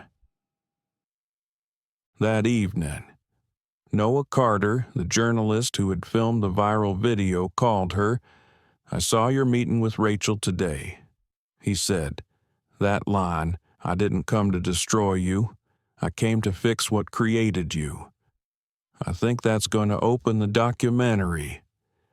Maya was quiet for a few seconds, then replied, "If you make that film, Noah, don't make it about me. Make it about everyone who found the courage to face themselves. Justice doesn't need heroes. It just needs honesty." The next day, Rachel Holt officially returned to Apex Air, this time as an ethics program advisor. The press called it a bold act of human leadership. At the press conference, Maya said only one sentence: "If we want to change a system, we must first save the people inside it." Then she fell silent, as she always did. No defense, no pride, just purpose. Below the stage, young employees applauded. In their eyes, Maya wasn't a victor. She was something rarer, someone who knew when to stop fighting and start teaching. As the first Clear Horizon reports went public, the ripple spread far beyond Apex Air. Airlines across the country began adopting similar models. Unions, training centers, and flight academies all followed suit. The justice Maya planted had begun to blossom not just within one company, but across the entire American sky. 2 months had passed since the Clear Horizon Initiative officially took flight across America's skies. Apex airplanes still soared as they always had, but inside them, something had changed forever. The change didn't come from slogans or from press conferences with bright lights and applause. It came from the way people looked at each other, from a nod, a smile, a quiet kindness exchanged between strangers. Small things, but the kind doctor Maya Lewis had always believed in, because to her, no system could ever be truly fair if people hadn't yet learned how to see one another with humanity. In the soft light of dawn, inside Apex's new training facility in San Diego, Ethan Cole stood before a group of fresh recruits, smiling faintly. Behind him, the digital board displayed a single line in bold white letters: "Justice doesn't begin with power. It begins with kindness." Ethan looked over the young, diverse faces that mirrored the world outside the window. "You know," he said, 2 months ago, "I was standing right where you are, except my classroom was a real flight cabin. Back then, I didn't know what justice was. I just knew how to follow orders. But today, I'm not here to teach, I'm here to tell a story. Because when you realize that a simple smile can change an entire flight, you'll understand that your job was never small." The room was quiet, not the tense kind of silence, but the kind that comes when people listen with their hearts. At the back of the room, Rachel Holt sat taking notes. Her face looked calmer now, older, wiser. She was no longer the woman who had once judged by appearances. Now, as Apex's ethics rehabilitation advisor, she co-led the perception rehab courses, guiding others to unlearn the subtle biases she once carried. And every time Ethan spoke about mistakes that once seemed too small to matter, Rachel would nod, confirming each lesson through her own lived truth. There was no pride in her eyes anymore, only a quiet resolve to rebuild what she had once broken. On the 20th floor of Apex HQ, Maya Lewis studied the latest internal report glowing on her screen. After 60 days, The numbers told a story. Passenger complaints down by 60%. Employee satisfaction up by nearly 70%. Voluntary participation in ethics programs, 92%. Clara Nguyen entered with 2 coffees, her tone bright. "These are the best results Apex has seen in 10 years, she said, grinning. Maya nodded, still focused on the data. "What makes me happiest," she said softly, "isn't the numbers. It's that people are choosing to do the right thing even when no one's watching." Clara smiled. "You always said justice spreads like light. Looks like you were right." Maya chuckled. "Not me, Clara. Humanity." It finally decided to look at itself again. Word of clear horizon had now reached beyond Apex. Other airlines were calling, asking for consultation. Some at first treated it as a PR strategy, but when they saw how Apex had changed, they realized this was no campaign. It was a cultural reset. At the FAA headquarters, Dr. Evelyn Ross led a press conference to announce new federal standards inspired by Maya's program. "We call it the Lewis Standard, a code of ethics for communication and fairness in aviation." For a moment, the press room was silent. Then came the applause. Not for Maya as a person, but for what her philosophy represented. That justice could, in fact, be rewritten through kindness. That night, in her suburban home outside San Diego, Maya sat on her porch, listening to the waves rolling in the distance. Noah Carter, the journalist who had captured the 6-minute viral video that started it all, arrived with his camera bag and a gentle smile. "The documentary's almost done," he said. "I just added the part about the FAA approving the Lewis Standard. Everyone's talking about you now." Maya shook her head with a light laugh. "They shouldn't. I didn't create the light. I just flipped the switch. The light came from everyone else." Noah leaned on the porch rail, watching her for a moment. "You know what moves people the most in the film? It's not when you expose the company, not even when you fired anyone. It's when you said to Rachel, 'I didn't come to destroy you. I came to fix what created you.'" In a world full of anger, that line reminded people that mercy still exists. Maya didn't answer. She just looked up at the night sky where a single plane crossed the stars, its lights blinking like the heartbeat of the world. "You know what I think of every time I see a plane," she said softly. "Maybe someone on board once stayed silent, once made a mistake, and now they're trying to live better. If that's true, then justice is already flying with them."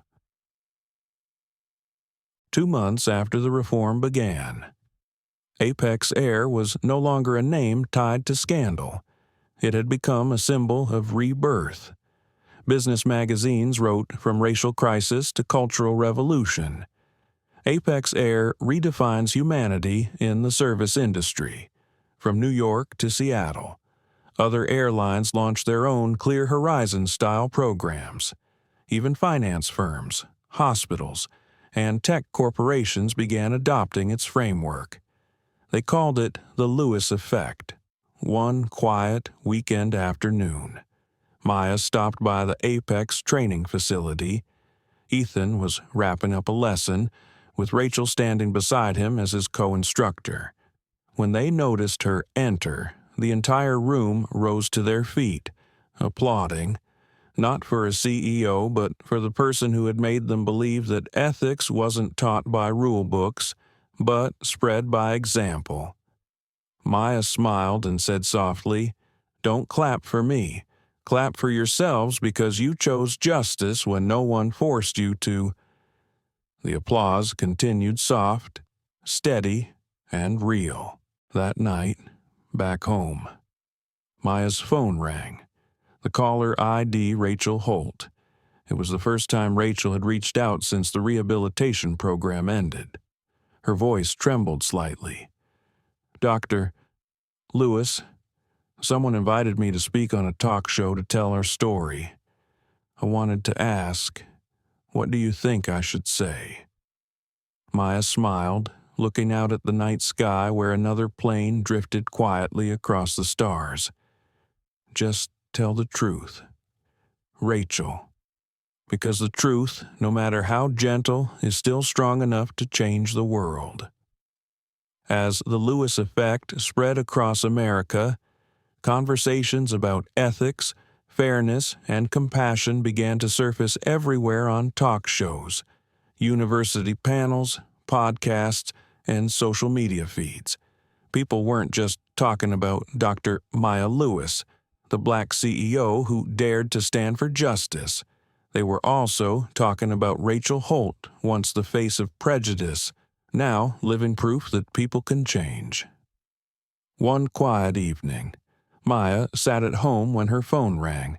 On the other end, Rachel's voice trembled, hesitant, but steady. "Dr. Lewis, they invited me to a talk show. I don't know if I should go. I'm afraid people still hate me." Maya paused for a few moments. Outside, the San Diego wind carried the faint sound of waves steady, rhythmic, like the breath of forgiveness itself. "Rachel," Maya said gently, "people might still hate what you did, but they'll listen if you speak the truth. You don't need to talk to be forgiven. Speak so that someone making the same mistake today knows they can still come back." Rachel didn't reply right away. She looked down at a folded note, one she'd kept since the ethics rehabilitation program. Maya's handwriting read, "I didn't come to destroy you, but to fix what created you." 3 days later, the talk show aired live across the country. The stage was simple, no flashy lights, no laughter track, just warmth and quiet dignity. Rachel sat beneath soft studio lighting, wearing a plain gray suit, no makeup beyond what the cameras required. The host opened 2 months ago. You were at the center of a scandal that shook the aviation industry. Today, you return not as a villain, but as someone rebuilding herself. What changed you? Rachel looked up. Her voice trembled slightly, but every word rang true. "I once confused power with worth. I thought people in first class had to look like they belonged there. That belief blinded me. I didn't see human beings, I only saw my own prejudice." The audience stayed silent. Rachel drew a breath and continued. "When I was fired, I was angry. I blamed the media. I blamed the system. I even blamed Dr. Lewis. But when I joined the ethics rehab program, I realized the worst thing wasn't losing my job. It was living my life without knowing right from wrong. I thought I was a victim of criticism, but I was really a victim of my own thinking." Her eyes shimmered with tears. "When Dr. Lewis said to me, 'I didn't come to destroy you, but to fix what created you,' I didn't understand it then. Now I do. She didn't punish me. She gave me my last chance to be better." The camera panned to the audience. Several people were wiping their eyes. The host asked softly, "Do you have a message for Dr. Lewis?" Rachel nodded, her voice breaking. "Thank you for not choosing anger.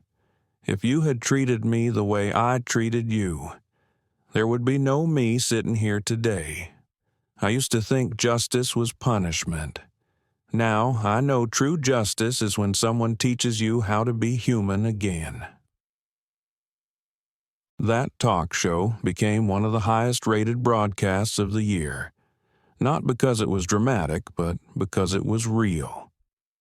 The next morning, newspapers didn't run headlines like "Disgraced Attendant Cries on Live TV." Instead, Every major outlet printed a single quote across their front pages. I confused power with the value of a person. The line went viral, sparking a nationwide dialogue. Universities held ethics panels. Churches, schools, and social organizations hosted discussions on the compassion reform. People called it the Holt Reflection, the ripple effect of one woman brave enough to face herself in public. A few days later, Maya found a small, unmarked envelope in her office inbox. Inside was a handwritten letter. Dr. Lewis, I'm Greg Sullivan, the passenger in seat 1B that day. I laughed at you. I thought I was joking, but every time I see that video, I can't laugh anymore. I see a calm woman being humiliated and a fool who thought he had the right to judge her. I'm sorry, not just for what I said, but for all the times I stayed silent when I saw injustice around me. Thank you for teaching me that kindness doesn't make us weak, it makes us stronger. Maya folded the letter carefully, smiling faintly. She placed it beside a framed photo of the Clear Horizon team, the motto beneath it glinting in the morning light. The sky belongs to everyone. The next day, during Apex Air's weekly leadership briefing, Clara Nguyen opened the company's internal bulletin, grinning. Dr. Lewis, after that talk show, volunteer sign-ups for the ethics program doubled. The FAA is considering making it a nationwide standard. Maya nodded, calm but warm. People change. Clara, the best part is they're changing because they want to, not because they're told to. At that moment, Ethan Cole entered, holding a new announcement flyer. Dr. Lewis, Rachel wants both of us to join her next week for a live discussion. Justice is not retaliation. She said she can't tell that story alone. Maya smiled. That's a good sign. Ethan, when the one who was wrong and the one who was hurt can share the same stage, justice has already traveled halfway to healing. That evening, Noah Carter sent Maya an email. Attached was the trailer for his upcoming documentary, Clear Horizon, The Power of Grace. The final shot faded in with Rachel's voice. I used to think power earned respect, but it's kindness and humility that make people remember you. Maya watched in silence, then closed her laptop. Outside her window, the night sky stretched wide plains gliding through the dark, their blinking lights soft and steady, like tiny beacons of humanity refusing to go out.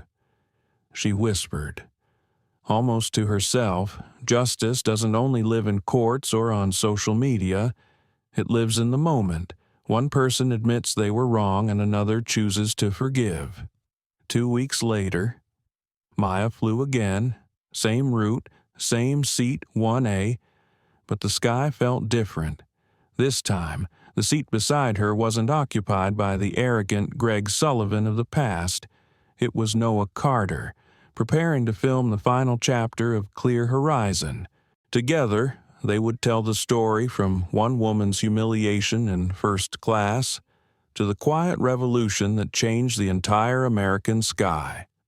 6 months after the launch of the Clear Horizon Initiative, America was still talking about the journey of Dr. Maya Lewis, the woman who changed how an entire industry viewed humanity. The story seemed to have come to a close, but sometimes the most beautiful endings are the ones that bring us back to where it all began. That morning, the sky over New York City was a perfect blue. At Apex Air's domestic terminal, travelers hurried past each other, their footsteps echoing on the polished floor. At the first-class counter, a young attendant looked up, then froze for half a second. There she was, the woman with the calm smile, the one whose name had become synonymous with change, Dr. Maya Lewis. "Good morning, Dr. Lewis," the attendant said respectfully. "It's an honor to serve you. Your seat is 1A. Maya smiled softly. 1A? Huh. I thought I didn't quite fit that seat. The attendant blushed, and then both women laughed. No suspicious glances, no whispered comments, just warmth and quiet respect, flowing through the air like sunlight. On the flight from New York to San Diego, Maya boarded alongside Noah Carter, the journalist who had been documenting her journey from the very beginning. He was filming the final chapter of his documentary, Clear Horizon, The Power of Grace. Noah looked around the cabin and smiled. "It's strange, isn't it? Same seat, same airline, same route, but the world feels completely different." Maya gazed out the window, sunlight dancing across the wing. "No. Noah," she said quietly, "the world hasn't changed. People have. This time, they just chose to see it with different eyes." Noah adjusted his camera, his lens focusing on her, the woman who had turned humiliation into a movement of ethics, empathy, and reform. The plane lifted off. The cabin was calm, harmonious, nothing like the tense silence of that flight months ago. The flight attendants were new faces, but they all knew exactly who sat in seat 1A. They didn't look at her like a celebrity, but with the pride of people who knew her story had changed the uniform they wore. A young flight attendant approached, smiling. "Dr. Lewis, I read every page of the Clear Horizon training manual. Thank you for helping us understand that our job isn't just about service, it's about respect." Maya nodded warmly. "There's nothing to thank me for. You're the ones making it real." Once the plane reached cruising altitude, Noah turned his camera back on. "Dr. Lewis," he began, "did you ever imagine that one ticket, one small misunderstanding could change so many lives?" Maya smiled, eyes distant, thoughtful. "I think great things often begin with something small. A look, a word, a moment of doubt. But those small things, if we're calm enough to look deeply, can become the beginning of awareness." Noah paused his camera, his tone softening. "Do you ever feel angry?" Thinking back to what happened, Maya shook her head. "No, I was never angry. I only felt sad that it took us so long to understand respect should never be a privilege." Her words hung in the air. The camera captured her sitting quietly by the window, the sunlight glowing on her face, serenity etched into every line. Weeks later, in San Diego, Apex Air held a modest ceremony to announce the Clear Horizon Fund, a foundation dedicated to supporting people who had suffered discrimination in the workplace. It was Maya's idea, funded through the profits of Noah's documentary and the dividends she voluntarily gave up from her shares. There was no red carpet, no flashing lights, only a simple banner behind her that read, "The sky belongs to everyone," standing before an audience of employees, FAA officials, and representatives from other airlines. Maya spoke softly. "This fund isn't just for those who were wronged. It exists to remind us that sometimes the ones who need saving most aren't the people who were hurt, but the ones who caused the hurt, because no one ever taught them how to see others through compassion." The room was silent for a moment, then filled with long, heartfelt applause. After the ceremony, Rachel Holt, now a national ethics advisor, stepped forward and embraced Maya. "Thank you," she whispered. "Without you, I'd still be the person who couldn't forgive herself."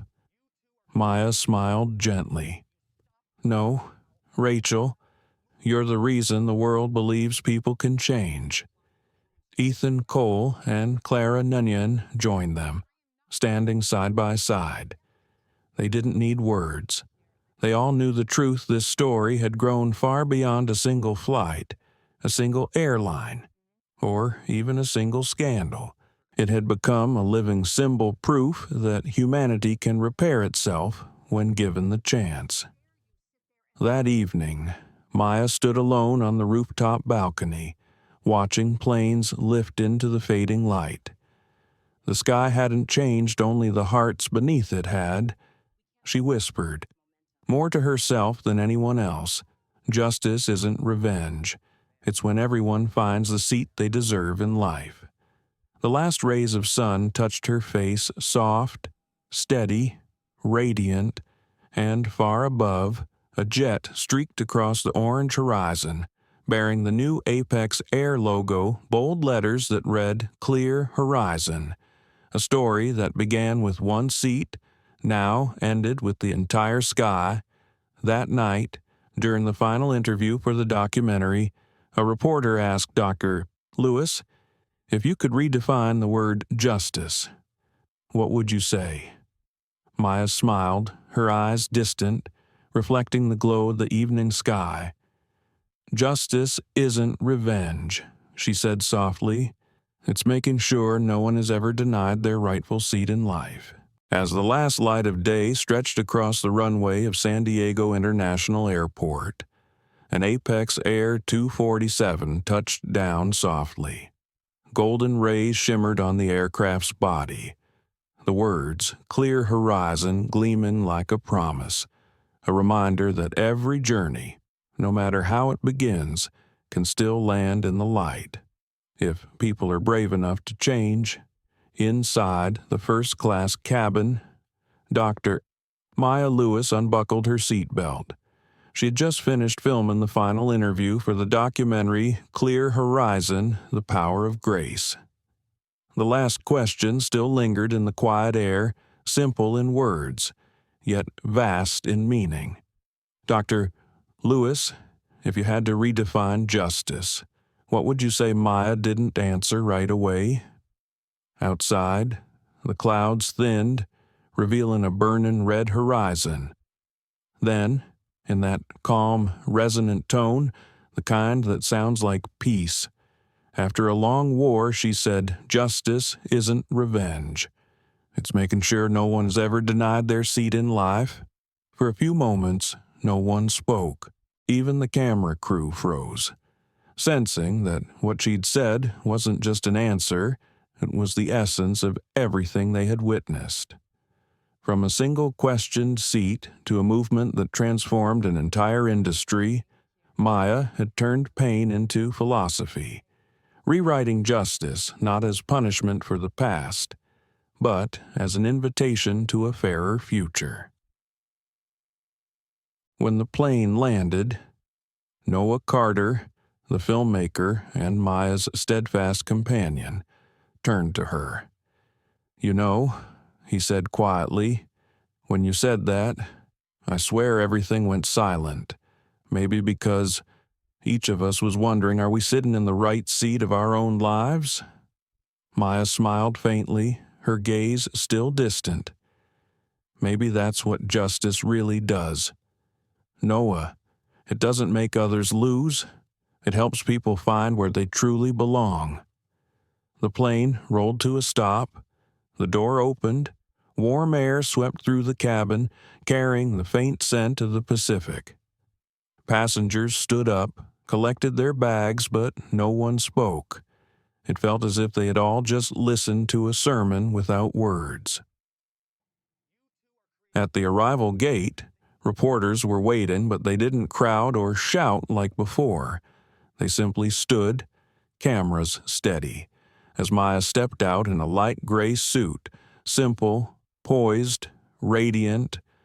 A young journalist approached, his voice respectful. Dr. Lewis, after everything that's happened, what's the biggest change you've seen? Maya looked at him for a moment before replying softly. The biggest change isn't in policy or law, it's in the eyes of people. I used to see suspicion, now I see listening. And when people truly see each other with respect, justice doesn't need to be enforced. It simply exists. The reporter nodded silently. Beside him stood Rachel Holt, once the face of Prejudice, now the National Advisor for Workplace Ethics. This time, she didn't shy away from the cameras. She looked straight into the lens, her voice steady. Justice was never far away. It begins the moment we admit we were wrong and realize we still have a chance to make it right. The cameras captured that moment, two women who once stood on opposite sides of judgment, now standing shoulder to shoulder beneath the same light. Not to relive the past, but to remind the world that the future can be rewritten. That evening, Maya returned to the Clear Horizon Fund office.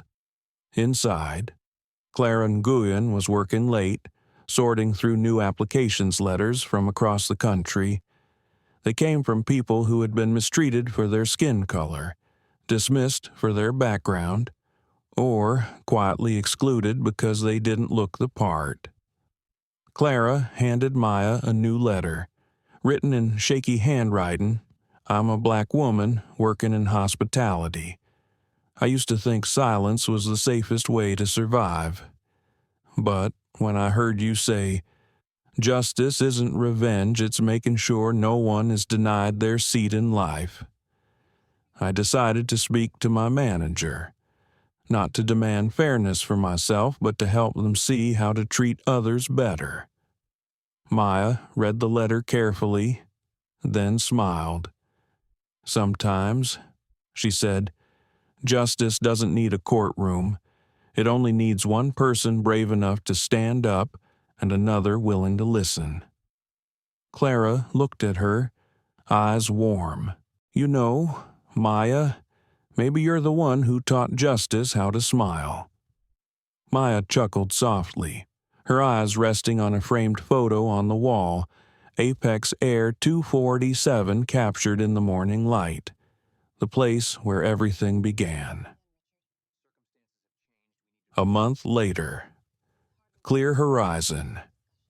The Power of Grace premiered nationwide. No one expected it to become a cultural landmark within a week. Millions tuned in. Older generations, those who had lived through America's most divided years, wrote in by the thousands. They said the film reminded them of the times they stayed silent in the face of injustice, and that, maybe, it wasn't too late to do better. On stage at the premiere, Noah Carter spoke simply, "I used to think justice belonged to courts and laws." But watching Dr. Lewis stay calm in the face of humiliation, I learned that justice, in truth, is a story of the heart. The crowd rose in a standing ovation. Maya bowed her head gently, not as a hero but as a witness, because she knew the applause wasn't for her. It was for something greater, for the belief that kindness can heal even a broken system. Later that night, Maya stepped outside the theater. Above her, planes glided silently across the stars, their blinking lights tracing hope through the dark. Nearby, a little white boy tugged his mother's hand and pointed upward. "Mom, why do they call it Clear Horizon?" His mother smiled, "Because it's a sky everyone can see and no one's ever stopped from flying."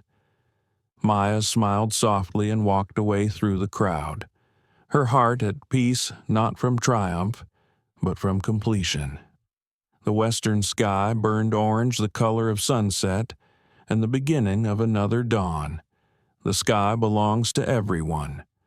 No longer just a slogan of Apex Air, it had become the declaration of a generation. That justice doesn't live in loud speeches, but in quiet moments when people finally see each other and know that no one at all, deserves to be left out of the sky. The story of Dr. Maya Lewis isn't just the journey of a black woman reclaiming her dignity. It's proof that intellect can replace anger, and compassion can heal even a broken system. When insulted, Maya didn't shout back. She didn't retaliate. She let truth speak for itself, and that calm strength made the world stop and listen. She didn't just win inside a first-class cabin. She changed how thousands of people understand dignity, power, and respect. The deepest message her story leaves behind is this: justice doesn't come from revenge, it comes from helping others see the true worth of a human being. And maybe each of us, no matter who we are or where we come from, has our own seat 1A in life, a seat that represents self-respect, faith, and grace amid the turbulence of the world. If you've ever been doubted, judged for your appearance, your color, or your circumstances, remember Maya. Don't let anger define you. Let dignity and wisdom lead the way, because sometimes, when we stay silent at the right moment, the world has no choice but to listen. Thank you for watching until the end. If you believe that respect isn't a privilege but a basic human right, like, share, and subscribe to join us in spreading more stories of silent justice where kindness speaks louder than rage.